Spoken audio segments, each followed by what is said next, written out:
Hello बच्चों, I hope आप लोग बहुत अच्छे होंगे।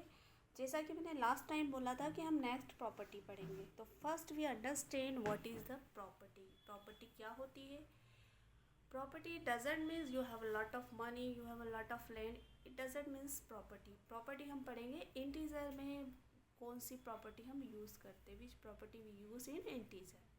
ठीक है, प्रॉपर्टीज़ में जो प्रॉपर्टी आती है इंटीजर की वो होती है first closure property, commutative property, associative property, distributive property, additive inverse property, multiplication reciprocal property, identity property of integer.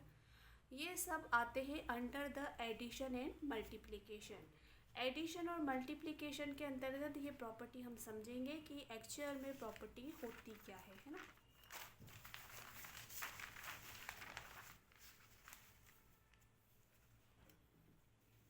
First we understand what is the closure property. Closure property क्या होती है? A plus B, मान लो ए एक integer है और B एक integer है ना। जब हम इनका एडिशन करेंगे, प्लस करेंगे, सम करेंगे तो हमको आंसर इंटीजर ही आएगा। ठीक है, ए इंटीजर है, बी इंटीजर है, जो हमने प्लस किया तो हमें इंटीजर ही आया। ये एडिशन के अंतर्गत आएगा ए प्लस बी, क्योंकि हम यहाँ एडिशन कर रहे हैं ना।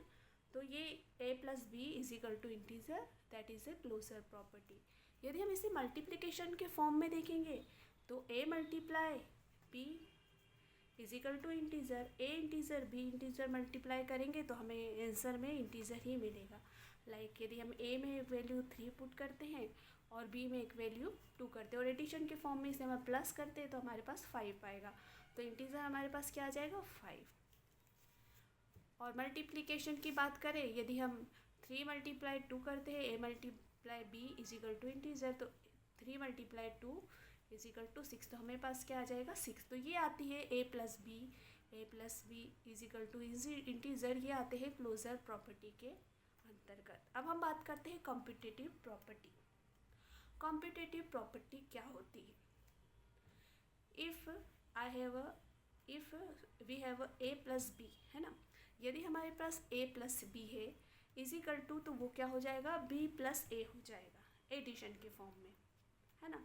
और यदि हमारे पास ए मल्टीप्लाई बी है इज इक्वल टू के बाद ये क्या हो जाएगा? बी मल्टीप्लाई ए, मल्टीप्लिकेशन के फॉर्म में ये हो जाएगा कॉम्पिटिटिव प्रॉपर्टी। यदि हम ए की जगह कोई वैल्यू, एडिशन के फॉर्म में यदि ए की जगह हम 3 पुट करते हैं, बी की जगह 2 पुट करते हैं इज इक्वल टू, तो ये क्या हो जाएगा? 2 + 3, है ना। तो ये कौन सा फॉर्म हो जाएगा? ये हो जाएगा कॉम्पिटिटिव प्रॉपर्टी के अंतर्गत हो जाएगा। सेम हियर, इधर यदि हम करते हैं मल्टीप्लिकेशन के फॉर्म में ए मल्टीप्लाई बी, ए की जगह हमने 3 को लिखा, बी की जगह हमने 4 को लिखा और इज इक्वल टू क्या हो जाएगा? फिर ये बी मल्टीप्लाई ए है तो 4 मल्टीप्लाई 3 हो जाएगा। तो ये जो फॉर्म होता है ये होता है कॉम्पिटिटिव प्रॉपर्टी। ये क्या कहलाएगी? Competitive property. क्लोजर प्रॉपर्टी आपको क्लियर हो गई, कॉम्पिटिटिव प्रॉपर्टी क्या हो गई ये भी आप समझ गए। ठीक है, अब हम बात करते हैं एसोसिएटिव प्रॉपर्टी। एसोसिएटिव प्रॉपर्टी क्या होती है? यदि हम ए plus B plus C, A bracket में हम लिखेंगे बी प्लस सी, जब हम इसको इज इक्वल टू में कन्वर्ट, इज इक्वल टू के फॉर्म में आएगा तो ये कैसा हो जाएगा? इज इक्वल टू में हम इसको लिखेंगे ए प्लस बी और ब्रैकेट क्लोज और प्लस सी बाहर हो जाएगा। ये हो जाती है एसोसिएटिव प्रॉपर्टी एडिशन के फॉर्म में, है ना। A plus B plus C is equal to क्या हो जाएगा? A plus B plus C बाहर हो जाएगा ब्रैकेट के। Got it? ये हो जाएगी एसोसिएटिव प्रॉपर्टी। अगर हम इसको मल्टीप्लिकेशन के फॉर्म में देखेंगे तो A multiply B plus C, bracket में आ जाएगा B plus C is equal to, तो हम इसको जब इज इक्वल टू के बाद अगर हम इसको कन्वर्ट करना है तो हम क्या करेंगे? तो हमें करना पड़ेगा ए मल्टीप्लाई बी मल्टीप्लाई सी, तो ये हो जाएगी एसोसिएटिव प्रॉपर्टी। एसोसिएटिव प्रॉपर्टी में यदि हम एडिशन के फॉर्म में कोई वैल्यू पुट करेंगे, ए की जगह हमने 2 लिखा, बी की जगह हमने 1 लिखा और सी की जगह हमने 4 लिखा, तो ये हो गया 2 ब्रैकेट में 2 प्लस ब्रैकेट में 1 + 4। तो इज इक्वल टू के बाद हम क्या इसको कैसे कन्वर्ट हो जाएगा? अब क्या हो जाएगा? ए प्लस बी हो जाएगा, तो ए प्लस बी हो गया 2 + 1, ठीक है। अकॉर्डिंग टू ABC हमने जो माना है 2 1 4, और ब्रैकेट के बाहर मल्टीप्लाई 4 हो गया, C बाहर हो गया। ठीक है, अब हम बात करते हैं मल्टीप्लिकेशन के फॉर्म की।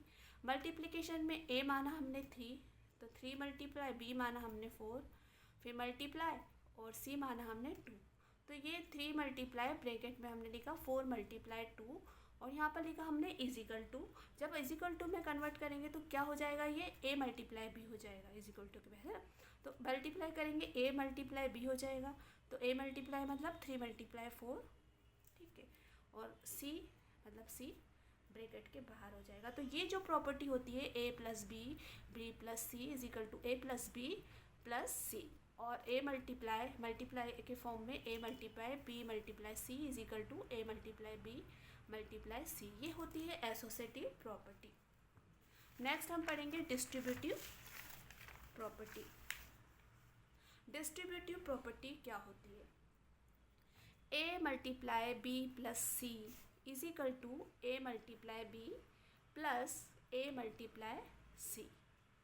A मल्टीप्लाई मतलब A में B का मल्टीप्लाई करा और A से C का मल्टीप्लाई करा, तो ये यहाँ पर आ गया डिस्ट्रीब्यूटिव, मतलब जो डिस्ट्रीब्यूट कर दिया हमने, बांट दिए अलग अलग इंटीजर को, तो ये हो गई distributive property. A multiply B bracket में B प्लस C, तो पहले A से B का मल्टीप्लाई करा तो A मल्टीप्लाई B हो गया, और B A से C का मल्टीप्लाई करा तो A मल्टीप्लाई C हो गया। अब हम पढ़ते हैं additive inverse property. Additive inverse property क्या होगी, इन्वर्स करना, जैसे प्लस है तो माइनस कर देना, माइनस है तो प्लस कर देना। पर यहाँ पर बात हो रही है एडिटिव मतलब एडिशन की। ठीक है, A एक इंटीजर दिया हमारे पास A प्लस A, जब हम इनको इन्वर्स करेंगे तो क्या हो जाएगा, माइनस A हो जाएगा। तो इसका जब प्लस माइनस माइनस होता है तो A प्लस A और माइनस A क्या हो जाएगा, 0। तो इसका हमेशा रिजल्ट क्या आएगा, आपका 0 ही आएगा। तो ये होती है एडिटिव इन्वर्स प्रॉपर्टी। अब बात करते हैं मल्टीप्लिकेशन रेसिप्रोकल प्रॉपर्टी।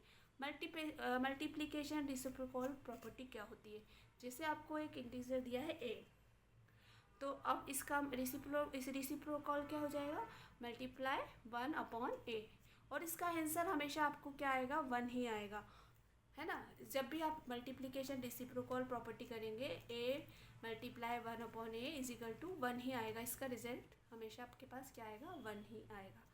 देखिए A से ये कट गया तो रिजल्ट भी 1 ही आया। ठीक है, अब हम बात करते हैं आइडेंटिटी प्रॉपर्टी ऑफ इंटीजर की। आइडेंटिटी प्रॉपर्टी ऑफ इंटीजर क्या होते हैं, है ना। A plus 0 is equal to A, मतलब कोई भी वैल्यू में अगर हम 0 ऐड करेंगे तो जो हमारे पास वैल्यू है वो ही आएगी। जैसे 23 प्लस 0 तो हमारे पास क्या आया, 23 आया। अगर हमारे पास 40 50 60 अगर जो भी वैल्यू होती है उसमें अगर हम 0 ऐड करेंगे, जैसे 40 में मैंने 0 ऐड किया तो 40 ही आएगा, अगर मैंने 30 में 0 ऐड किया तो 30 ही आएगा, है ना। तो ये होती है identity property of identity properties होती है इंटीजर में, और इसे आइडेंटिटी प्रॉपर्टी कहते हैं। ये होता है एडिशन के फॉर्म में ना, प्लस के फॉर्म।